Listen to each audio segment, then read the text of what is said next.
मैं हूं तमन्ना। 3 तलाक, शमशान, कब्रिस्तान, होली, दिवाली और अब बुर्का। जी हां, उत्तर प्रदेश के चुनावी दंगल में अब बुर्के की एंट्री हो चुकी है।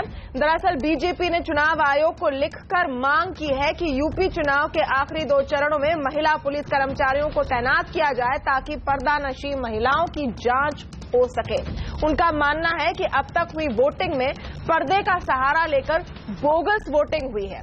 जाहिर है इस दावे के बाद बुर्के पर जमकर सियासत शुरू हो गई।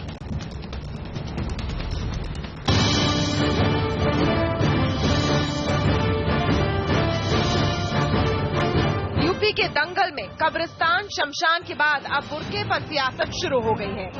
बीजेपी ने बुर्के की आड़ में फर्जी वोटिंग की आशंका जताई है और बाकायदा चुनाव आयोग से इसकी शिकायत की है। बुर्का वाली जो औरतें हैं उनकी भी पहचान होनी चाहिए। उसके लिए कहीं महिला पुलिसकर्मी हो तो किसी को इस पे आपत्ति नहीं करनी चाहिए। बीजेपी को बुर्के में बोगस वोटिंग नजर आ रही है तो विपक्ष को धार्मिक ध्रुवीकरण की बू आ रही है। बीजेपी बुर्का इसलिए बोल रही है कि इसमें हिंदू मुस्लिम की भावना फैले। यही बीजेपी और आरएसएस की राजनीति है कि घृणा फैला के वो कह सकते थे कि जिनका चेहरा छुपा हुआ हो। बहुत सी महिलाएं हैं हमारे समाज की जो बुर्का नहीं भी पहनती हैं लेकिन घूंघट इतना बड़ा करती हैं कि उसमें भी उनका चेहरा नजर नहीं आता है। पिछले 67 वर्षों में किसी दल ने इस तरह की मांग नहीं उठाई है। ये चुनाव का सांप्रदायिकरण करने का भोंडा प्रयास है। बीजेपी के लोग लड़ाई हार चुके हैं। बीजेपी के लोग बहुत निराश हैं, दुखी हैं और पूरी फौज लगाने के बाद भी एक काम नहीं बता पा रहे हैं। राजनीति तो अपनी जगह है लेकिन चुनाव आयोग के नियम कहते हैं कि वोट देने से पहले हर किसी की पहचान सुनिश्चित करना जरूरी है। पर्दानशी महिलाओं की पहचान के लिए एक महिला कर्मचारी की नियुक्ति होनी चाहिए। पर्दानशी महिलाओं की निजता की सुरक्षा की जानी चाहिए। सवाल है कि क्या ये नियम हर जगह लागू हो रहे हैं और अगर बीजेपी को नियम के उल्लंघन का डर है तो ये आशंका चुनाव के आखिरी चरणों में क्यों हुई है? क्या बुर्का तो सिर्फ बहाना है और इस बहाने ध्रुवीकरण की कोशिश हो रही है? और आज का सवाल आपसे है कि क्या इस वक्त बुर्के का मुद्दा उठाकर बीजेपी ध्रुवीकरण की कोशिश कर रही है? हमारे ट्विटर हैंडल CNBC_आवाज पर जाकर आप अपनी राय दे सकते हैं। SMS भी कर सकते हैं। अपना आंसर हमें 51818 पर आपको अपना जवाब देना है। आज के बहस में हमारे साथ जुड़े हैं बीजेपी के प्रवक्ता सैयद जफर इस्लाम, समाजवादी पार्टी की ओर से है पार्टी के राष्ट्रीय प्रवक्ता संजीव मिश्रा, वरिष्ठ पत्रकार शरद प्रधान से हम बात करेंगे। हमारे साथ जुड़े हैं गरीब नवाज फाउंडेशन के चेयरमैन मौलाना अंसार रजा, CSDS के एसोसिएट प्रोफेसर हिलाल अहमद, firstpost.com के राजनीतिक संपादक संजय सिंह और वरिष्ठ पत्रकार हर्षवर्धन त्रिपाठी। स्वागत है आप सबका। जफर इस्लाम जी, इस मांग पर संदेह इसलिए हो रहा है क्योंकि 5 चरण हो चुके हैं। क्या आज याद आए कि महिलाएं बुर्का पहनकर जाती है वोटिंग करने? क्या आज नजर आए बुर्के पहनकर महिलाएं? तमन्ना जी, देखिए, जब ऐसा एहसास हो कि बोगस वोटिंग हो सकती है और इसके इम्कानात है, ऐसा लग रहा है कि स्पेकुलेट नहीं कर रहे हैं, ऐसे कुछ इम्कानात लग रहे हैं, तो उसके जो मिटिगेटिंग जो स्टेप्स है वो लेने चाहिए। हम सिर्फ अनुरोध कर सकते हैं इलेक्शन कमीशन से कि ये हमें ऐसा लगता है कि बोगस वोटिंग हो सकती है। देखिए, मैं आपको बोलना चाहता हूं, महिलाओं का अधिकार है, चाहे किसी है बोगस वोटिंग को लेकर कोई कंप्लेंट आपने की है? पहले एक सवाल का जवाब ले लीजिए, फिर दूसरा बीच में इंटरप्ट करें तो अच्छा रहेगा। नहीं, इंटरप्ट की बात नहीं, क्योंकि आप कह रहे हैं बोगस वोटिंग का एहसास है। हाँ, इसलिए सुन लीजिए, मैं पूरी बात कंप्लीट कर, आप इसी बात को सुन लीजिए पूरी, उसके बाद आपको शायद बेहतर लगेगा आपको सवाल करने में। मैं ये कह रहा हूं कि हमारे इन्फॉर्मेशन के हिसाब से कुछ ऐसा जरूर हुआ है जहां पर मुस्लिम महिलाओं को वोट देने से रोका गया और उनके बजाय किसी और ने वोट दिया है। ऐसे कुछ इन्फॉर्मेशन आए हैं हमारे नजरों में। मुझे लगता है कि एक पॉलिटिकल पार्टी को इलेक्शन कमीशन का दरवाजा जरूर खटखटाना चाहिए, लेकिन इस किसी समुदाय से रिलेटेड नहीं। हमारी तो सिर्फ इतनी सी छोटी सी डिमांड है कि मुस्लिम समुदाय की महिलाओं को जो उनका अधिकार है वो उनको पूरा अधिकार उनको मिलना चाहिए उन्हें वोट देने का। लेकिन अगर किसी वजह से बुर्के में कोई और हो तो कैसे आइडेंटिटी पहचानी जाएगी? तो जाहिर है हमने ये आस्था से जुड़ी हुई बात है कि वो जो खवातीन हैं उनको उन पर्दे में रहती हैं और ये आस्था से जुड़ी हुई बात है, ये मजहबी बात है, हम उसका उल्लंघन नहीं कर सकते। लेकिन और वो गैर मर्द के सामने अपना चेहरा नहीं खोल सकती और इसका हम एहतराम भी करते हैं, हमारी पार्टी भी एहतराम करती है।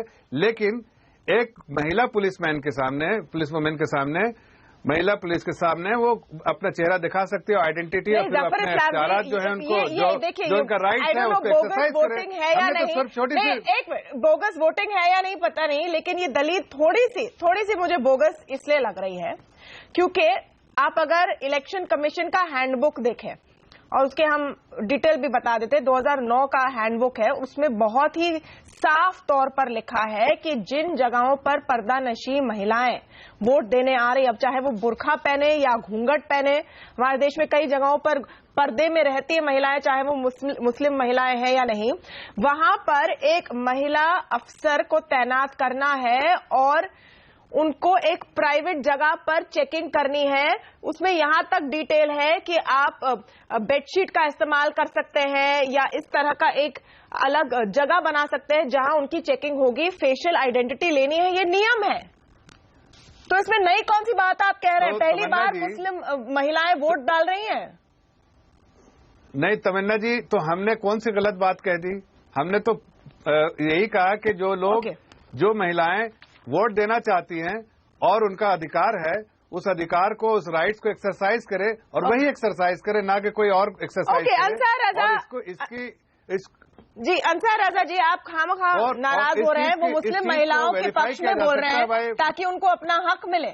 जी अंसार रजा जी, देखिए, सबसे पहली बात तो मैं एक बात आपको बता दूं कि जो बुर्के वाली बात आ रही है, मैं एक बात क्लियर कर दूं। पर्दे वाली बात कीजिए, बुर्के वाली नहीं, पर्दे वाली बात कीजिए। आपके रिक्वेस्ट में बुर्का आपने बोला है। सब बुर्का कहा गया है, पर्दा नहीं कहा गया है।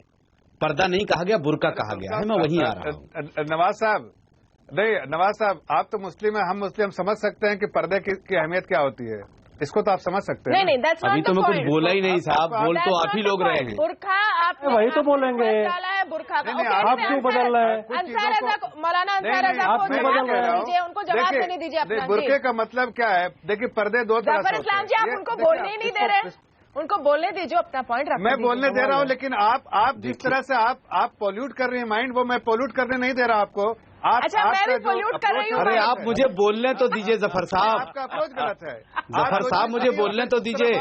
ओके, अच्छा, ये नया वाला आप क्या बोलना भी छुड़ा लेंगे क्या? प्रदूषण फैला रहे लोगों के दिमाग में। आप बोलना नहीं चाहती हैं। ओके अंसार रजा जी, आप गलत बयानी से काम ले और मैं चुप रहूं। अच्छा एक मिनट, अंसार रजा जी, देखिए ऐसा है, नहीं, गलत बयानी से कोई काम नहीं ले रहा है, एंकर का काम है। मैं सुन लीजिए मेरी बात को। जहां तक सवाल बुर्के का है या घूंघट का है या पर्दे का है, चलिए जो भी है, जो भी आपने कहा है, मैं पहले एक बात क्लियर कर दूं, आपके व्यूअर को बता दूं और जो हमारे पैनलिस्ट बैठे हैं, हम सबका बड़ा एहतराम करते हैं, जफर साहब का भी एहतराम करते हैं। 2 चरण की वोटिंग बची है। बीजेपी मुकम्मल तौर पर हताश है और इतनी हताश है कि प्राइम मिनिस्टर को अपनी इज्जत बचाने के लिए, अपनी सीट बचाने के लिए 3 दिन तक डेरा डाले रहना है बनारस में, ताकि कम से कम यहां तो इज्जत बच जाए। अब और कोई रास्ता नहीं बचा तो बुर्का ले आए, कब्रिस्तान ले आए, फिर शमशान घाट ले आए, फिर रमजान ले आए, फिर होली ले आए, फिर दिवाली ले आए। अब जहां मुसलमान हिंदू पोलराइजेशन नहीं हुआ है तो आप बुर्का ले आए। अब जहां तक सवाल बुर्के में वोट डालने का है, अगर कानून चाहे, मजिस्ट्रेट चाहे, काजी चाहे और अगर महिला पुलिसकर्मी से मां और बहनों का चेहरा देखा जाता है, उनकी आई कार्ड को मिलान किया जा सकता है, अगर मिलाया जा सकता है तो इसमें किसी को कोई ऑब्जेक्शन नहीं है। इस बात को क्लियर कर लीजिए, इसको हवा देने की बिल्कुल जरूरत नहीं है। अगर महिला पुलिसकर्मी उनके चेहरे को उनके आई कार्ड से मिलान कर रही हैं, मेल कर रही हैं, तो किसी को कोई ऑब्जेक्शन नहीं है। लेकिन मैं बीजेपी से एक बात समझना चाहता हूं कि 5 चरण का इलेक्शन हो गया है, अब आपको याद आ रहा है कि वोकल वोटिंग हो सकती है? अब समझ में आ रहा है आपको? आप इलेक्शन कमीशन पर उंगली उठा रहे हैं। अच्छा, आप इतने बड़े कानून के जानकार हो गए। बोगस वोटिंग, अरे नवाज गरीब बुर्के, अरे साक्षी महाराज तो यहाँ तक उतर के आ गए, वो कह रहे हैं कि बुर्के में मर्द आता है वोट डालने के लिए। साक्षी महाराज तो यहाँ तक आ गए। एक मिनट, नहीं अंसार रजा साहब, बात तो सुन लें जरा। ऐसे बेवकूफाने तरीके से चिल्लाने से क्या फायदा? ये बात हो रही है, जरा ये बेवकूफाना कहाँ से हो गया भाई? अगर आपकी की बात है दुखती रख पे हमने हाथ रखी है तो बेवकूफ बना हो गया। चिल्ला रहे जैसे इसका कोई क्या जुमला? अच्छा एक मिनट ये क्या जुमला आपने देखिए, आज हम पर कई इल्जाम लगते हैं, आज हम पर इल्जाम लगाए कि हम प्रदूषित कर रहे हैं लोगों के मन को। कैसे जुमला आपने इस्तेमाल लेकिन हमारे शो पर प्लीज आप नॉइज पोल्यूशन मत कीजिए।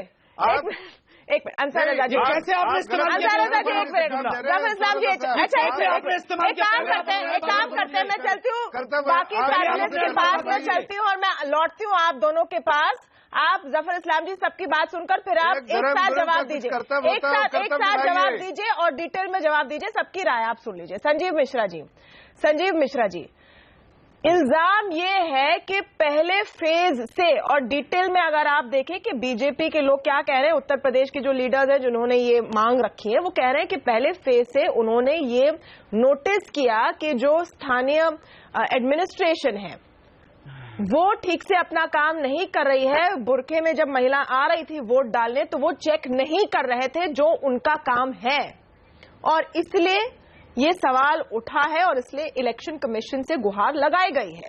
तो उसमें क्या बुराई है? देखिए तमन्ना जी, ये तो पहले से चला आ रहा एक नियम कानून था, लेकिन वही वाली बात है कि खिसियानी बिल्ली और खंबा नोचे। आज की तारीख में भारतीय जनता पार्टी के पास उत्तर प्रदेश में केवल एक काम रह गया कि ये हर दूसरे दिन और हर दिन में 2 बार ये चुनाव आयोग के पास जाते हैं और शिकायतें करते हैं। ये चुनाव हार चुके हैं, इनको मालूम है कि 11 मार्च को जब रिजल्ट आएगा उस समय हमें कहना क्या है कि इस वजह से हम हार गए, इस वजह से हम हार गए। तो चुनाव हताश और निराश हो गए ये लोग, ये चुनाव हारने वाले दल है। और मुझे तो लगता है कि ये सांप्रदायिक ध्रुवीकरण जिस तरीके से कर रहे हैं, ये लगातार आपने पहले ही सारी बातें बता दी कि किस तरीके से ये कब्रिस्तान और शमशान, कभी कहते हैं उत्तर प्रदेश में काम नहीं हो रहा, अगर हम कहते हैं काम बोल रहा है तो ये कहेंगे साहब काम नहीं हो रहा। अच्छा काम नहीं हो रहा है तो कब्रिस्तान की बाउंड्रियां कैसे बन रही हैं? क्राइम बोल रहा है भाई साहब, शमशान वो आप तो उत्तर प्रदेश में क्राइम बोल रहा है। 11 एक माइनर के रेप में किसी को नहीं बोलने देंगे, वो मुझे मालूम, पकड़ नहीं सकते हैं, तो आप क्या करेंगे वहाँ प्रदेश की जनता के लिए? भाषण मत दीजिए। रुकिए, गायत्री प्रजापति का सवाल हम पूछेंगे इनसे, गायत्री प्रजापति का सवाल हम पूछेंगे इनसे, जरूर पूछेंगे, पूछे बिना छोड़ेंगे नहीं। आप इत्मीनान से रुकिए जफर इस्लाम जी, बैठ पाएंगे ऐसे? पहले उसको पकड़िए, उसके बाद जफर इस्लाम जी रुकिए, ये सवाल हम पूछेंगे संजीव मिश्रा से। ऐसा नहीं कि ये सवाल नहीं पूछा जाएगा, इनका ये सवाल पूछा जाएगा कि आज अगर लग रहा है बड़ी बड़ी बातें कह रहे हैं। नहीं बड़ी बड़ी बातें तो सब नेता कहते हैं सर। एक मिनट, ठंडा पानी रखा है वहाँ पर, आप सब एक साथ ना चलाएं, क्यों ऐसा आप कर रहे हैं? सुप्रीम कोर्ट के ऑर्डर पे लेता है FIR। जफर इस्लाम जी, मैं उनसे सवाल पूछूंगी, उनको ये पॉइंट समाप्त करने दीजिए और फिर बिल्कुल ये सवाल पूछा जाएगा, ये जरूरी सवाल है। Okay Sanjeev Mishra ji, point complete कीजिए। बारे में बुराई कर रहे हैं, पहले अपने गरिमा में झांक के देखिए, इंट्रोस्पेक्ट कीजिए क्या किया आपने। अरे जरा आपके मंत्री क्या कर रहे हैं वहाँ पर? क्या जफर इस्लाम साहब आप एंकर हैं क्या इस शो के? अच्छा एक मिनट, अरे बीपी नपवाइए इनका, ठंडा पानी पिलाइए इनको। ये जो 11 मार्च के बाद अच्छा जफर इस्लाम जी प्लीज रुक जाइए सर, जफर इस्लाम जी प्लीज रुक जाइए सर, आप लोग पूरा इंटरप्ट कर रहे हैं, आपको पूरा मैं मौका दूंगी हर जवाब का, लेकिन आप समय पर बोलिए। संजीव मिश्रा जी आप अभी प्लीज 20 सेकंड में अपना पॉइंट रैप कीजिए, 20 सेकंड में पॉइंट रैप कीजिए। पहले एक रेपिस्ट मिनिस्टर को पकड़ के लाइए, उसके बाद अरे भाई इनको रोकिए, प्राप्त होगा। इनका बीपी नपवाइए, इनको ठंडा पानी पिलाइए। मेरा बीपी तो एकदम ठीक है। क्या है इनका? आप देखिए कैसे ध्यान भटकाने वाला काम करते हैं हमारे नेता, आप देखिए कैसे ध्यान भटकाने वाला काम करते हैं।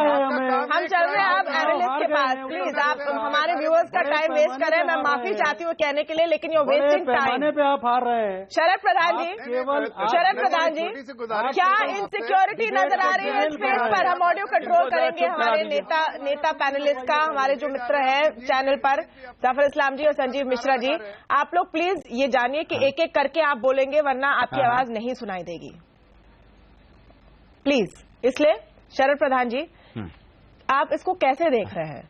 क्योंकि अगर ये लेजिटिमेट डिमांड हो सकती थी, अगर ये पहले से कानून या कायदा नहीं था, फेशियल आइडेंटिटी हिस्सा है वोटिंग का, उसके प्रावधान डिटेल हैं, अगर उसका उल्लंघन हो रहा है तो कंप्लेंट हो सकता था, लेकिन अभी इस समय ये आकर कहना कि बुरखे में बोगस वोटिंग हो रही है, इसको आप कैसे देखते हैं?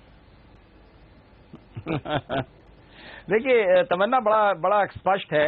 जिस तरीके से बीजेपी के लीडर्स इंक्लूडिंग प्राइम मिनिस्टर और उनके पार्टी अध्यक्ष अमित शाह की भाषा जिस तरह बदली है पिछले दिनों में, जिस तरह इलेक्शन बढ़ता गया है, वो जाहिर करता है हताशा। ये जो हताश होता है आदमी, जो डेस्परेट होता है, वही इस तरीके की जुबान इस्तेमाल करता है। कभी मोदी, आप देखिए बैकग्राउंड 2014 में क्या नरेंद्र मोदी ने कोई कम्युनल कार्ड प्ले किया? नहीं किया। कभी इस तरीके की भाषा बोली? नहीं बोली। कितना भी अब ये अगर वो स्वयं साक्षी महाराज और क्या कहते हैं आदियोगी आदित्यनाथ की भाषा बोलने लगे तो बड़े अचंभे की बात है। और ये तभी मुमकिन है। बुरखे की बात प्रधानमंत्री ने नहीं की है शरद प्रधान जी, बुरखे की बात प्रधानमंत्री ने नहीं की है। नहीं, बुरके की बात नहीं कह रहा हूं मैं बुरके की बात नहीं, मैं शमशान उससे शुरू कर रहा हूं और कसब कह रहा हूं। फिर उसके बाद प्राइम मिनिस्टर ने जो कानपुर का रेलवे एक्सीडेंट था जिसमें कि निग्लेक्ट माना जा चुका है बाय एनआईए और सैबोटेज नहीं है किसी तरीके का, एनआईए ने प्रूव किया है, उसके बाद प्राइम मिनिस्टर कहते हैं उसको एक्ट ऑफ टेरर बता करके उसको कम्युनल ट्विस्ट देना चाहते हैं। तो ये चीजें, और बुरके की बात जो लोगों ने करी है, मुझे एक तो चीज नहीं समझ में आती कि इवन इनको जफर इस्लाम को सोचना चाहिए कि बुरका, खाली बुरका पर्दा जो है वो अगर लफ्ज इस्तेमाल होता तो भी माना जाता। और पर्दे में बहुत सी नॉन मुस्लिम्स भी रहती हैं, जो अभी कह रहे थे कि मुस्लिम महिलाएं बुरका पहनती हैं, पर्दा जनाब बहुत लोग करती हैं जिनका चेहरा नहीं दिखता है, घूंघट होता है उनके।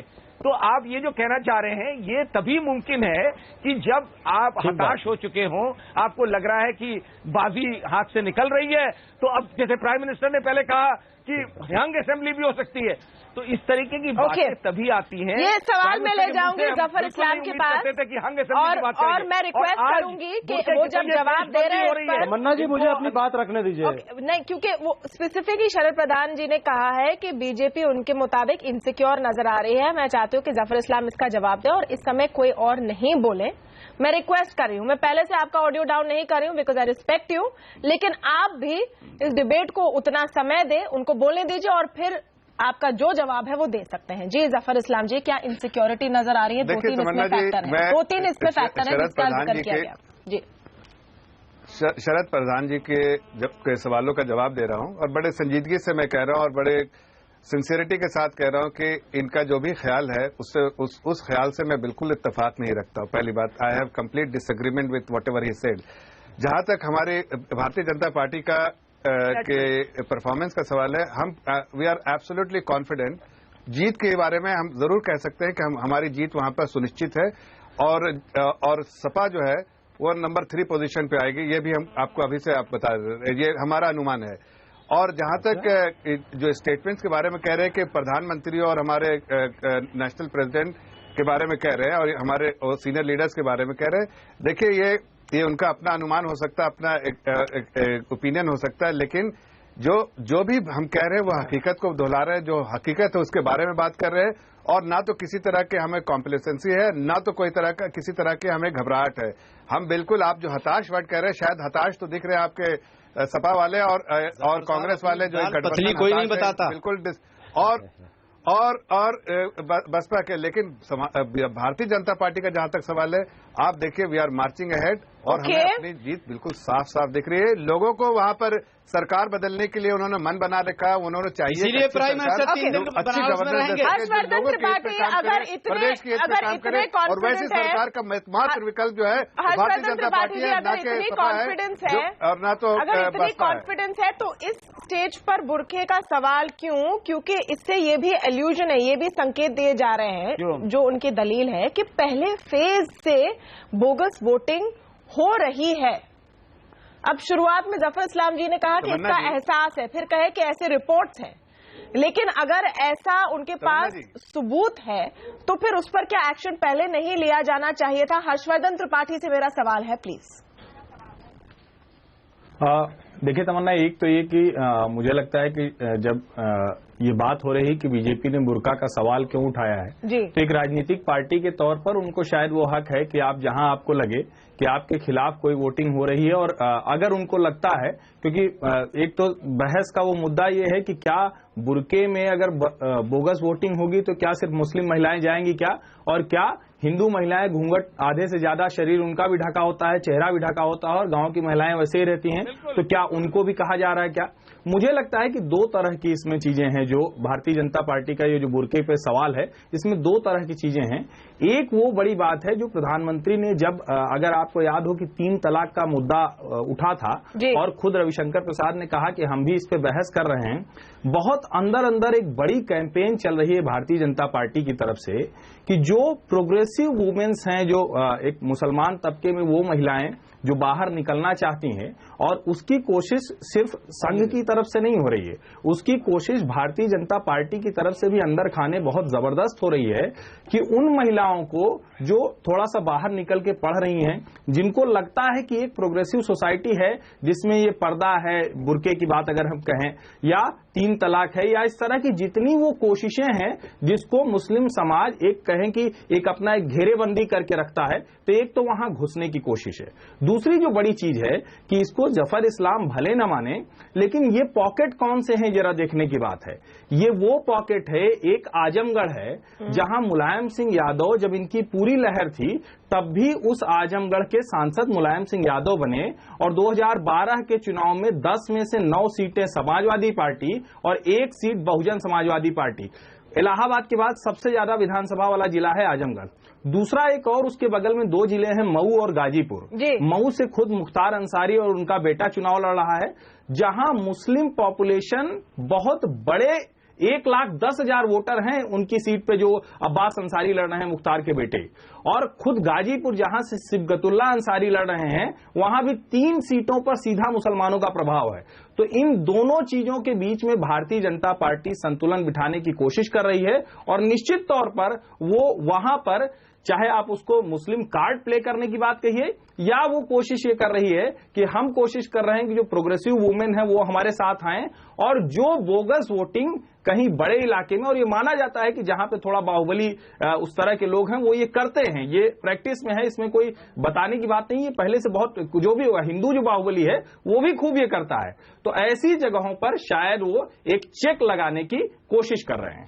ओके, हिलाल अहमद जी, जब बीजेपी इलेक्शन कमीशन को लिखती है कि बुरखे में जो वोटर आ रहे हैं उनको आप आइडेंटिफाई कीजिए, और आइडेंटिफाई करने के लिए आप महिला पुलिसकर्मी वहां पर बिठाएं, क्या इसमें एक अजम्पशन किया जा रहा है, या इसमें यह मैसेज दिया जा रहा है कि हम जानते हैं कि मुस्लिम महिलाएं शायद हमारे लिए वोट नहीं करेंगी, या मुसलमान हमारे लिए वोट नहीं करेंगे, और इसलिए उनमें बोगस वोटिंग होगी? बहुत अच्छा, इसका क्या है अंडरलाइंग अजम्पशन, क्या है? नहीं, बिल्कुल, मैं एग्जैक्टली यही सवाल मेरे मन में भी था, और आपने बहुत अच्छा सवाल पूछा है। अजम्पशन तो यही है, डीप रूटेड अजम्पशन यही है कि हमको मुसलमान का वोट नहीं चाहिए, और ये मैं शुरू से कह रहा हूं, जब से चुनाव शुरू हुए हैं तब से हर एक पार्टी ने, जैसे मैंने पहले भी कहा, कि अपना एक कोर कंस्टिट्यूएंसी वो पहचान लेते हैं, और उस कोर कंस्टिट्यूएंसी पहचानने के बाद जो एडिशनल कंस्टिट्यूएंसी का वोट उनको चाहिए होता है, बीजेपी के लिए मुसलमान का वोट नहीं है। लेकिन अभी जो हर्षवर्धन जी कह रहे थे उसमें सिर्फ एक बात मैं और जोड़ना चाहता हूं, वो है तकनीकी बात। तकनीकी बात यह है यहाँ पर कि भारत में वोटर की जो पहचान है वो सेकुलर पहचान है। इसको लेकर बहुत बड़ा विवाद, एक बहुत बड़ी बहस संविधान सभा में हुई थी, और एक दिवाकर कमेटी नाम की एक कमेटी बनी थी जिसने ये रिकमेंड किया था कि वोटर जो है वो पूरी तरह से सेकुलर होगा, उसके धर्म और जाति को हम उसकी पहचान में शामिल नहीं करेंगे। जब हमारे यहाँ पहली मतदाता सूची बननी शुरू हुई 1951 में, तब पहली बार जब नाम लेने के लिए लोग गए तो जो नाम आए वो बड़े विचित्र थे, खासतौर से यूपी में नाम आए रामदीन की बहन, फलाने की बीवी, फलाने की पोती, यानी औरतों ने अपने नाम नहीं दिए थे। उस समय में ये बात दोबारा जब कैबिनेट के पास आई तो कैबिनेट को हेड करते हुए प्रधानमंत्री नेहरू ने ये कहा कि नहीं, हमें इस तरह से नाम नहीं चाहिए, बल्कि हमें उस औरत का नाम चाहिए क्योंकि हमारा वोटर सेकुलर होगा। उसके बाद क्या हुआ कि जब सन 1954 में कॉन्स्टिट्यूएंसी पहली बार डिलिमिट हुई, तब उसके बाद जो इलेक्टोरल वोट बने, और ये हमारे जो है वो लोकतंत्र की बहुत बड़ी जीत है कि आज हमारे पास सबके नाम है। मतलब उसमें औरतों के नाम है, ऐसा नहीं है। तो सवाल ये होता है कि इस जो ये इलेक्शन कमीशन को लिखी गई चिट्ठी है, ये कॉम्युनल क्यों है? इस पॉइंट ऑफ व्यू से भारत में जो चुनावी संस्कृति है, चुनावी संस्कृति के मद्देनजर ये बहुत स्पष्ट तौर पे कहा जा सकता है कि वोटर की पहचान सेकुलर है, और अगर उसको आप किसी धर्म जाति के आधार पर माप कर ये कह रहे हैं कि फलाने धर्म के लोग जो कि बुर्का पहनते हैं अगर वो बोगस वोटिंग कर रहे हैं, तो इसमें आप सीधा तौर पर वोटर की सेकुलर पहचान हटाकर उसकी धार्मिक पहचान को प्राथमिकता दे रहे हैं। और इसीलिए मेरा मानना ही है कि ये एक कॉम्युनल एजेंडा है बीजेपी का, और पोलराइजेशन की पूरी पॉलिटिक्स है, जो पहले बहुत सारे लोग कह चुके हैं। संजय सिंह जी, तो अगर ये कम्युनल एजेंडा है, हिलाल का ऐसा दावा है, तो ये किस पर असर डालेगा? अगर ये मान रहे हैं कि बुरखे में जो वोटर आएंगे वो वैसे भी उनको वोट नहीं करने वाले हैं, उनके अगर नाम स्ट्राइक ऑफ होते हैं और हर वोटर पर इंक लगता है, तो वो वोट क्या किसी और को जाने वाले हैं? कैसे उनको फर्क पड़ेगा गणित में? या फिर ये मैसेज दरअसल हिंदुओं के लिए है? देखिए तमन्ना, इसमें दो तीन चीजें हैं। एक चीज तो ये व्यक्ति विशेष, हर व्यक्ति का अपना पर्सपेक्टिव हो सकता है कि ये चिट्ठी जो उन्होंने लिखी है ये एजेंडा कम्युनल है, या वोटर जो है वो सेकुलर से इस चिट्ठी के बाद कम्युनल हो जाता है। क्योंकि इसके पहले अंसार रजा साहब ने, आपने और हमने भी जो पढ़ा है उसमें ये क्लियर है कि इलेक्शन कमीशन के तमाम अधिकारी वो चाहे तो आइडेंटिफिकेशन, मतलब वोटर आईडी कार्ड बनता ही इसीलिए जिसमें कि आपकी तस्वीर होती है कि आपके फोटो के साथ आइडेंटिफाई की जा सके वोटर को कि यही वोटर है और वो वोट दे रहा है। दूसरी चीज उस एजम्पशन की है कि मुस्लिम मतदाता, मतलब मान लीजिए हो सकता है किसी को लगा हो उसमें कोई भी मतदान फर्जी होता है, अब काफी उसकी संख्या कम हो गई है वोटर आईडी के कारण। लेकिन जो इंटरेस्टिंग कैच है, देखिए इसमें दो कैच है। एक कि ये अभी क्यों कहा गया जबकि सिर्फ 79 सीटें बची हैं, 5 फेज का चुनाव हो चुका है, और जिसमें मुस्लिम मतदाता सर्वाधिक संख्या में थे, या जहां जिन कंस्टिट्यूएंसीज में काफी मेजॉरिटी में थे वो था सेकेंड फेज। ये आया है 5वें फेज में, जहां चुनाव किसी भी तरह का किसी के पक्ष में एक रुख पे तो डेफिनेटली जा रहा है, वहां पे ये आया है। क्योंकि अब अगर पोलराइजेशन भी होता है तो कितने सीट पे आप पोलराइजेशन की वो अपेक्षा कर सकते हैं, वो संख्या काफी कम होगी। दूसरी चीज ये है कि अगर ये एजम्पशन है, और जो सही में ग्राउंड पे जब हम जाते हैं तो वो पाते भी हैं कि नगण्य, मतलब परसेंटेज, अगर आउटसाइड गुजरात में थोड़े बहुत कोई मिनिस्कुल परसेंटेज में किसी ने वोट दिया हो, या राजस्थान में किसी बहुत छोटी संख्या में वोट दिया हो, बीजेपी को मुस्लिम मतदाता पसंद नहीं करते नॉर्मली बाई एंड लार्ज, और यूपी में भी हमने वो चीज देखी है। अगर वो सचमुच वोट नहीं देते हैं या नहीं देते हैं, और उसमें वो बोगस हो या असली हो, वो फिर मतदान के पीछे बीजेपी इतनी चिंतित क्यों है, ये एक सवाल आता है। अगर मान लीजिए इसमें यह सवाल है कि कोई एक्स मतदाता, महिलाएं जो है, जो एक वो हर्षवर्धन त्रिपाठी जी एक जो बात कह रहे थे जी, मुझे किसी ने एक चुनाव के दरमियान कहा था कि देखिए इसमें से एक हमें एक, पता नहीं उनका क्या असेसमेंट था, एक सरकारी अधिकारी थे, उन्होंने कहा कि एक चीज हमने देखी है कि कुछ जो बुर्का नशीब मुस्लिम वो जो महिलाएं आ रही हैं उसमें ट्रिपल तलाक को लेकर के कोई संख्या में कुछ मुस्लिम जो मतदाताएं लगी वो बीजेपी की तरफ उनका रुझान था। उनको कैसे पता, मुझे नहीं पता है, ये सत्य है असत्य है मुझे नहीं पता है, लेकिन ये इस समय में आना, देखिए पोलराइजेशन हो जाएगा 2 फेज में, इसका बहुत भारी असर होगा, मुझे नहीं लगता कि कोई भारी असर। तो फिर क्या हो सकता है इसके पीछे कारण? अब ये सवाल है जी संजीव मिश्रा जी। देखिए एक एजेंडा, एक जो चीज है उसको अनलीश करता है। मान लीजिए किसी तरह का पोलराइजेशन अगर वेस्ट से ईस्ट की तरफ आ रहा है और जो बाकी डिबेट बीच में उछाले गए हैं उसकी तरफ थोड़ा क्रिस्टलाइजेशन। ओके, संजीव मिश्रा जी। देखिए भेदभाव की राजनीति क्यों है, पहले इस पर आना चाहिए। जो 14-15 साल का ये वनवास झेल रहे हैं वो क्यों झेल रहे हैं, ये नहीं भारतीय जनता पार्टी की प्रतिनिधि समझ रहे। जब आपकी सरकार थी 3 मुख्यमंत्री हुए थे, कल्याण सिंह, राम प्रकाश गुप्ता और राजनाथ सिंह जी, उस समय क्या स्थिति थी? इसी पूर्वांचल में आपने 14 चीनी मिलों को बंद करने का काम किया था। आज जो वोट आपका पड़ रहा है वो इसके खिलाफ पड़ रहा है। जो आप भेदभाव कर रहे हो, जिस तरीके का माहौल ला रहे हो, आज हम अगर महिलाओं को प्रेशर कुकर देने जा रहे हैं। तो आपको पता है कि हिंदू महिलाओं का वोट तो नहीं मिल रहा है, हम इस तरीके से सांप्रदायिकता कर देंगे, सांप्रदायिक दलों के रूप में विघटित कर देंगे, विभाजित कर देंगे, तो आपको वोट मिल जाएगा। मुझे लगता है कि जितना हताश और निराश इस समय भारतीय जनता पार्टी और संजीव मिश्रा जी, आप प्रेशर कुकर की बात कर रहे हैं, नहीं आप प्रेशर कुकर की बात कर रहे हैं और महिलाओं की बात कर रहे हैं जी।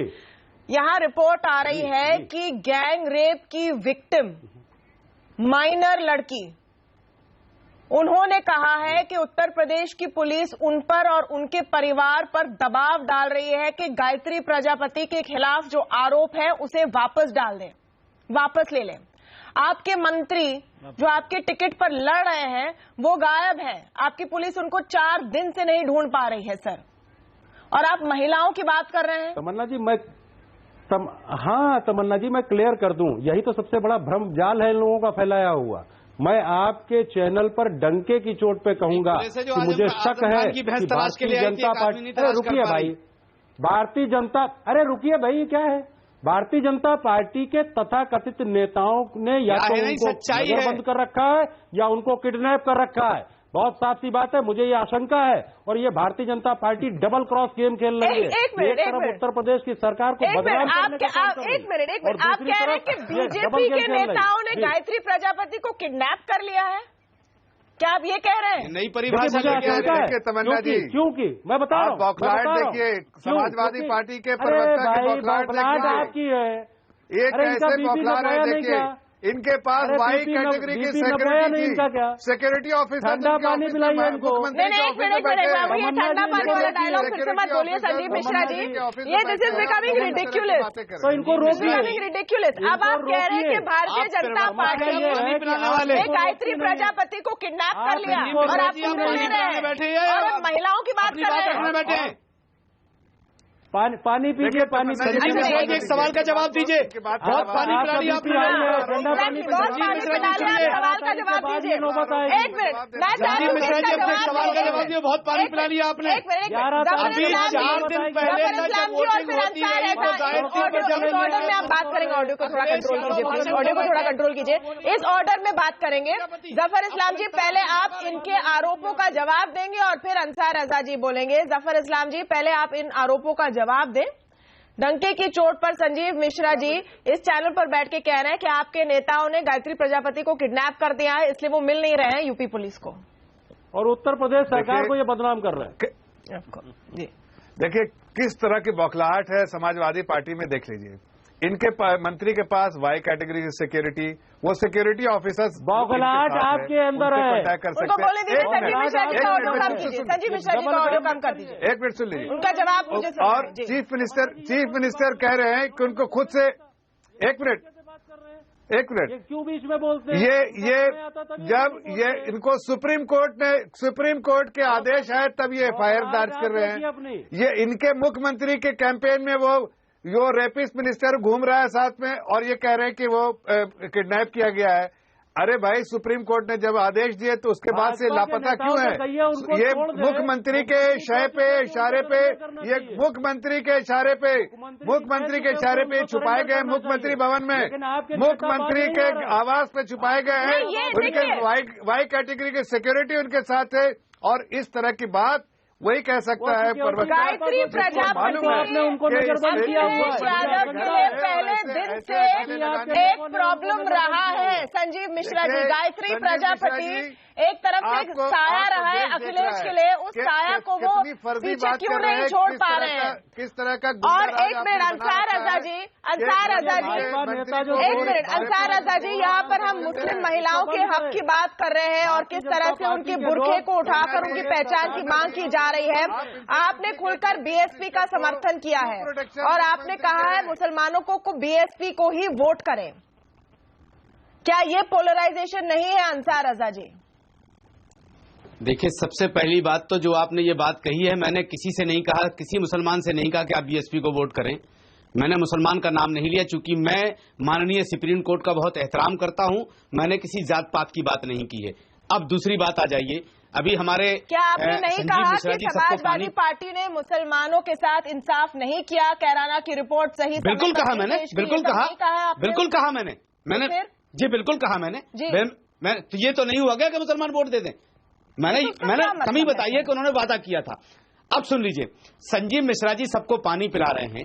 संजीव मिश्रा जी माफ कीजिएगा, आपकी जो लैंग्वेज है उस तरह से मुझे नहीं लगता कि आप राष्ट्रीय प्रवक्ता हैं सपा के, लेकिन होंगे, मैं आपका एहतराम करता हूं। आप सबको पानी पिला रहे हैं। एक बात का जवाब दीजिए, यही पुलिस कल तक जब तक वोट नहीं डले थे अमेठी में तो गायत्री प्रजापति की हिफाजत में लगी थी।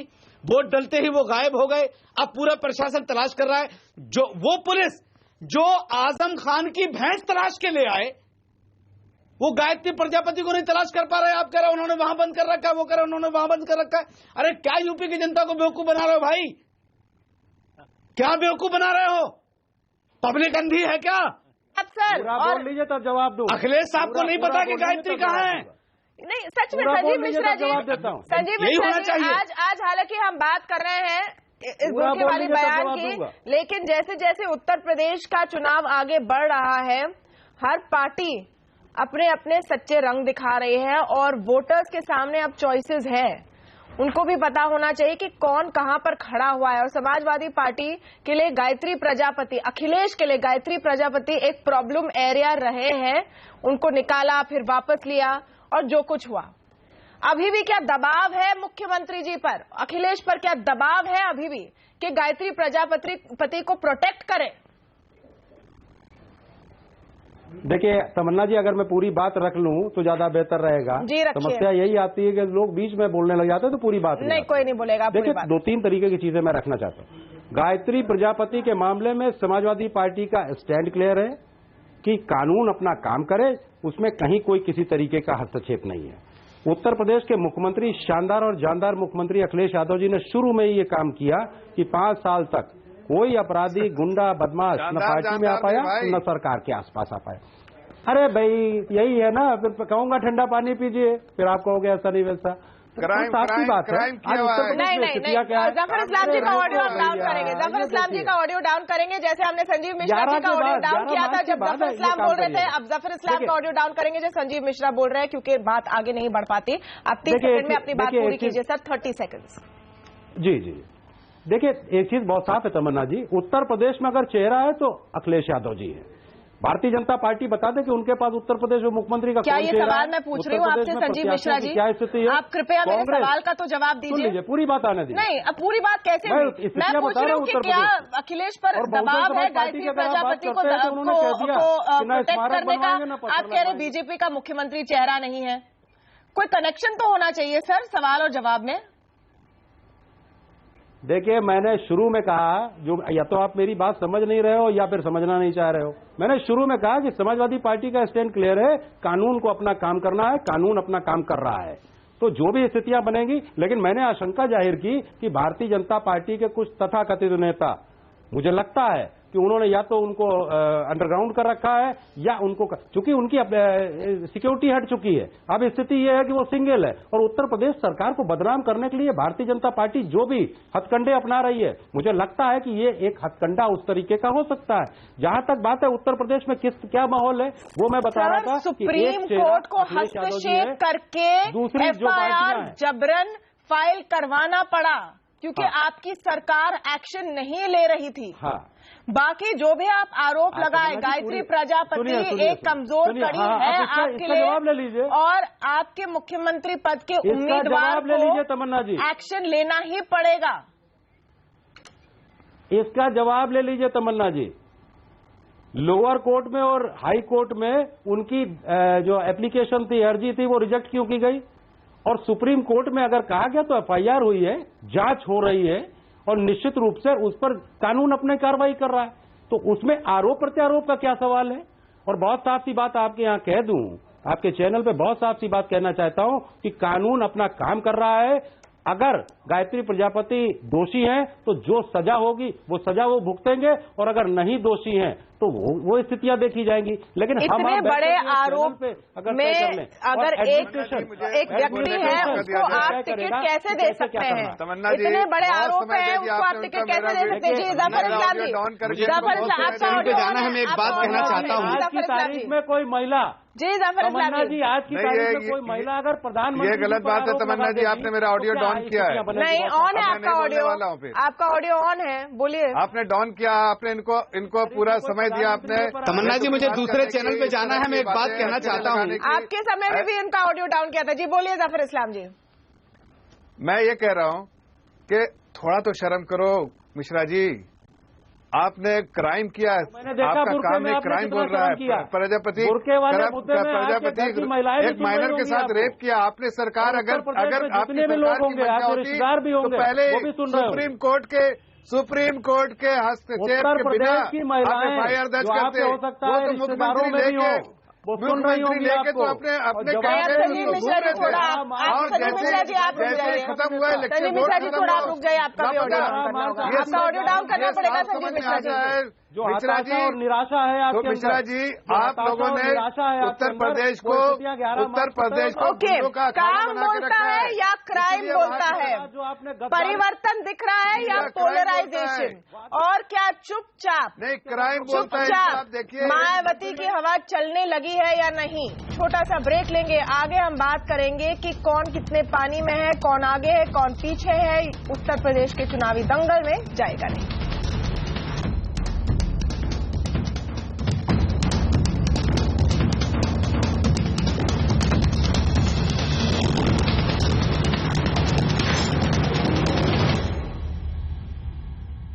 आवाज अड्डा पर आज हमने आपसे पूछा है कि क्या बुर्का का मुद्दा इस समय उठाकर 5 चरणों के बाद बीजेपी ध्रुवीकरण की कोशिश कर रही है? अपना जवाब दीजिए हमें हमारे ट्विटर हैंडल पर या SMS के जरिए भी 51818 पर आप जवाब दे सकते हैं। आइए हम लौटते हैं डिबेट में। अंसार रजा जी, यहां पर आप दावा करें कि आपने BSP के लिए खुलकर वोट नहीं मांगे हैं, लेकिन उसी तर्ज पर आप कह रहे हैं कि समाजवादी पार्टी ने मुसलमानों के लिए कुछ नहीं किया है।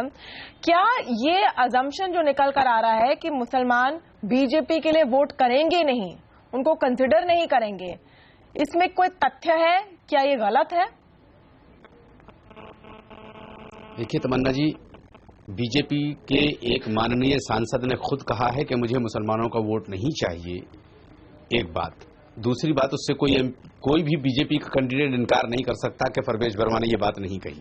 दूसरी, जहां तक उत्तर प्रदेश का सवाल है कि हमने BSP के लिए वोट मांगा कि नहीं मांगा, मैं एक बात बता दूं, मैं कानून का पालन करने वाला आदमी हूं, माननीय सुप्रीम कोर्ट का एहतराम करता हूं, लेकिन मैंने SP ने जो समाजवादी पार्टी ने जो मुसलमानों के साथ धोखा किया है वो हमने उत्तर प्रदेश की जनता को बताया कि मुलायम सिंह यादव खुद कहते हैं कि हमारा बेटा मुसलमानों का धोखा दे रहा है। ये बात बताना कोई गलत नहीं थी। अब उसमें अगर आप ये समझ लें कि मैंने BSP के लिए वोट मांगा है तो बिल्कुल मांगा है। अब जहां तक मैंने ये कहा है कि मुजफ्फरनगर का दंगा हो रहा था, बाप बेटे वहां नाच देख रहे थे, यहां गरीबों की झुग्गियों पर बुलडोजर चलाए जा रहे थे कड़ाके की ठंड में, अगर इसमें आपको लगता है कि मैंने BSP के लिए वोट मांगा तो मैंने बिल्कुल मांगा। हाशिमपुरा के जिस दिन केस फाइनल हुआ है, आजम खान उसी रामपुर में, उसी मेरठ में दरवाजे से गुजर के चले गए, उन गरीबों का जो 250 आदमी मार दिए गए, गोली से भून दिए गए, आजम खान सामने से गुजर गए, उनकी मिजाज पुरशी के लिए नहीं गए। अगर हमने ये उजागर किया है तो हाँ, मैंने BSP के लिए वोट मांगा। और मैं ये कहता हूं अगर गुंडागिरी खत्म करनी है तो मुझे लगता है कि उत्तर प्रदेश के हिंदू मुस्लिम सिख ईसाइयों को, सारे वोटरों को BSP के साथ खड़ा हो जाना चाहिए। अब जो 2 फेज बचे हैं वो तो सबके समझ में आ रहा है कि अब क्या होने वाला है। संजीव मिश्रा जी, मैं इतना कहना चाहता हूं कि जहां तक बुर्के का सवाल है, सुन लीजिए, जहां तक बुर्के का सवाल है, इस बुर्के को इशू मत बनाइए। हमने किसी मुसलमान खानकाह ने, किसी मुसलमान इदारे ने इस पर कोई ऑब्जेक्शन नहीं किया है कि अगर कोई महिला औरत किसी औरत का चेहरा चेक कर रही है आई कार्ड को मिलाने के लिए, किसी ने कोई एतराज नहीं किया है। बीजेपी ने जानबूझ के इशू करवाया है ताकि कल वोटिंग हो रही है तो इसमें मुसलमान और ज्यादा डर जाए, खौफ में आ जाए, और जो मुसलमान जाकर के वोट डालने जा रहे हैं वो कम से कम डर जाएं कि अरे यार हमारी चेकिंग होगी। ये सब तमाशा बीजेपी कर रही है। जो इनको अपनाना है वो अपना ले। उत्तर प्रदेश से इनका पत्ता साफ हो चुका है। ओके, संजीव मिश्रा जी, अब इस फेज पर, जिस हम स्टेज पर आ गए हैं पूरे चुनाव में, और हर फेज में ऐसा लग रहा है कि मूड बदल रहा है। क्या काम बोलता है और क्राइम बोलता है कि दलदल में आप कहीं ना कहीं फंस गए हैं? और एक ऑब्जर्वेशन जो आया कि हर चीज में एजेंडा एक तरह से बीजेपी सेट करती है और आपके जो नेता हैं उस पर जवाब देते हैं, फिर चाहे वो शमशान कब्रिस्तान हो या फिर बिजली के तार की बात हो या कोई भी इस तरह के एग्जाम्पल्स हों, पहले वार वहां से होता है और अखिलेश जी और कुछ हद तक राहुल जी उसका जवाब देते नजर आते हैं। तमन्ना जी, मैं थोड़ी याददाश्त और दुरुस्त करा दूं आपकी।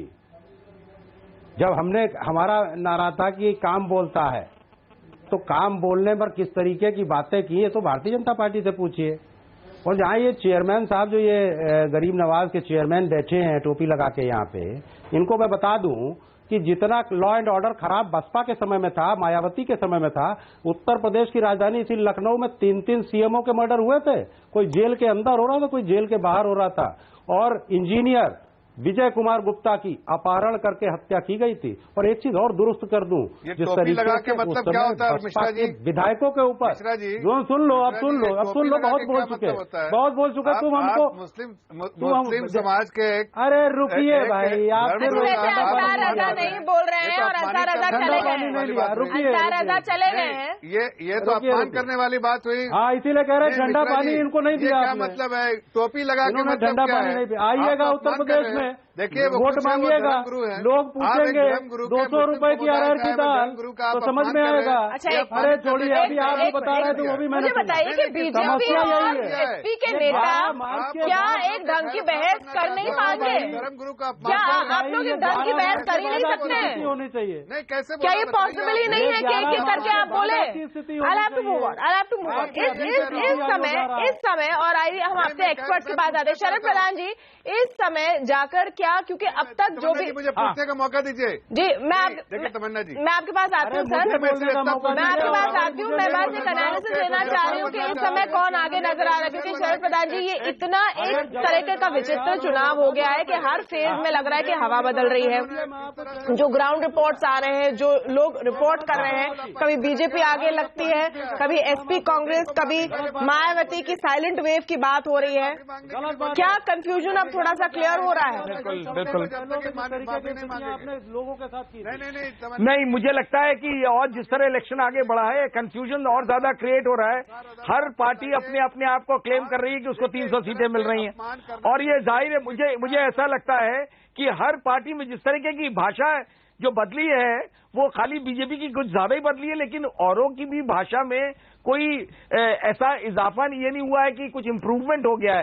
तो ऐसा लगता है कि सब अंदर ये देख रहे हैं कि हर असेंबली होने वाली है, किसी को मेजोरिटी मिलने वाली नहीं है। इसलिए ये जो रिफ्लेक्शन है, ये फ्रस्ट्रेशन का एक रिफ्लेक्शन है।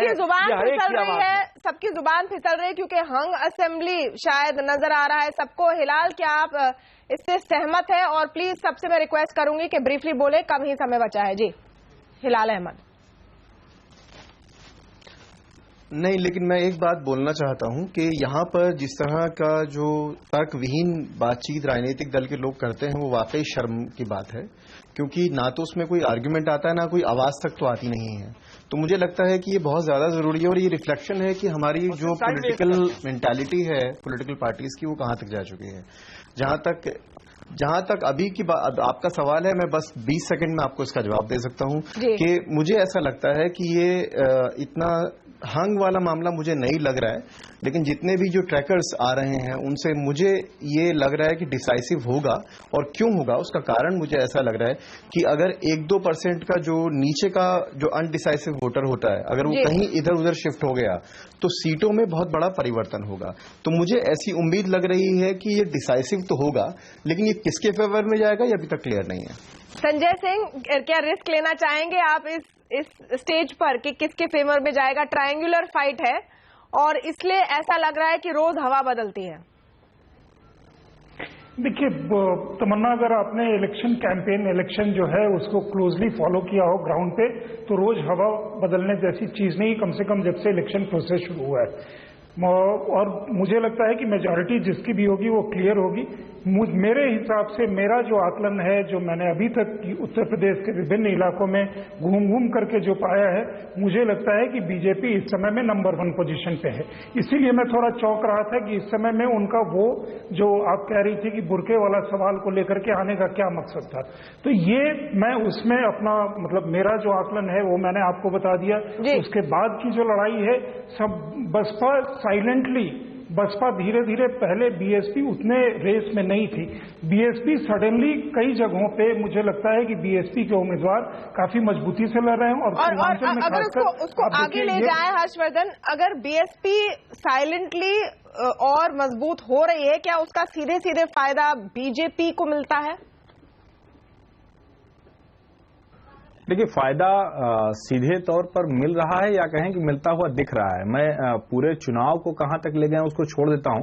कल जिसके चुनाव होने हैं वहां सीधे सीधे, मतलब अगर उन सारे जो सीटों के चुनाव है जिन जिलों में, वहां भारतीय जनता पार्टी और बहुजन समाज पार्टी बहुत ठीक से लड़ रही है, और समाजवादी पार्टी का वो ग्राउंड था जो खिसक रहा है, जिसको माने या ना माने, लेकिन समाजवादी पार्टी का ये ग्राउंड था। ये इसको मैं बार बार कहता हूं कि ये पूरबिया किला है समाजवादी पार्टी का, पूरब का इटावा है आजमगढ़, वहां किला खिसक रहा है। और मऊ, गाजीपुर और बलिया में मायावती की पार्टी बहुत अच्छा कर रही है। कहां जाएंगे नतीजे वो तो कहना मुश्किल है, लेकिन निश्चित तौर पर इस फेज की लड़ाई बीजेपी और बीएसपी की है।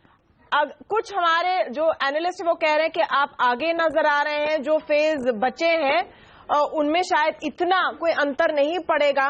तो फिर क्या जरूरत है इस समय बुरखे जैसी चीजें करने के लिए? क्या वो 1% वाली वोट जिसकी बात हिलाल कर रहे हैं, क्या उसके लिए सारी लड़ाई है?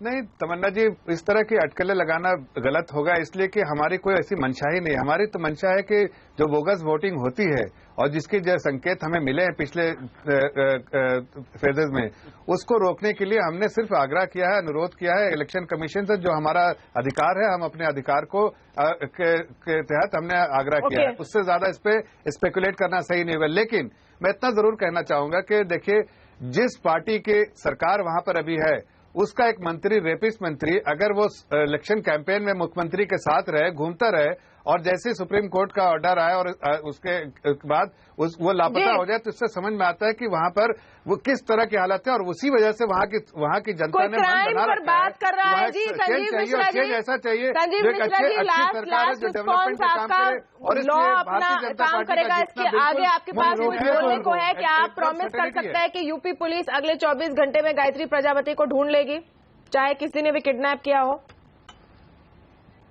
देखिए, बहुत साफ सी बात है। एक तो भेदभाव की राजनीति बंद होनी चाहिए। ये छटपटाहट और ये जिस तरीके की इनकी स्थितियां हैं, क्योंकि चुनाव हार रहे हैं, इसमें कोई दो राय नहीं। यहाँ बड़े बड़े लोग बैठे हुए हैं पैनल में, मैं सबका सम्मान करता हूँ, सबकी अपनी अपनी विवेक है, अपनी अपनी बात है। लेकिन उत्तर प्रदेश में समाजवादी पार्टी और गठबंधन बड़े पैमाने पे जीत के आ रहा है, और अखिलेश यादव हर प्रवक्ता का काम है कि वो अपनी पार्टी को नंबर 1 बताए। फिलहाल तो ये चुनाव ऐसा है कि कोई भी भविष्यवाणी करना जोखिम का काम होगा। हमने आज आपसे पूछा कि क्या बुरखे के मुद्दे को उठाकर बीजेपी ध्रुवीकरण करने की कोशिश कर रही है। 58% लोग जिन्होंने हमारे पोल में हिस्सा लिया वो कह रहे हैं ना, और 42% कह रहे हैं हाँ। बाकी डिसीजन आप ही को लेना है। बहुत बहुत शुक्रिया आज हमारे साथ आवाज अड्डा में जुड़ने के लिए। नमस्कार।